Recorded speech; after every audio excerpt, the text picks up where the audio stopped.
दरवर्षीप्रमाणे यंदाही तेजश्री प्रधानच्या घरी बाप्पाचं आगमन होणार आहे. यावर्षीचा गणेशोत्सव कसा आणि कुठे साजरा करणार याबद्दल तिने सांगितलंय.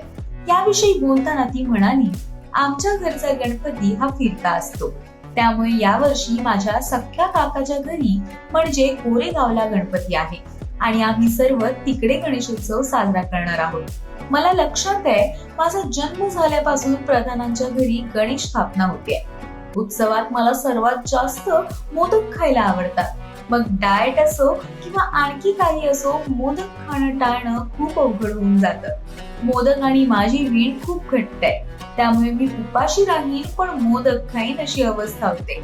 गणेशोत्सवाच्या लहानपणीच्या खास आठवणी आहेत, जिथे मी सोसायटी कार्यक्रमात सहभागी होऊन माझ्या कला सादर केल्यात आणि बहुतेक बाप्पा त्याच्या समोर सादर केलेली ती कला त्याच्याच आशीर्वादाने मला आज इथवर घेऊन आलाय.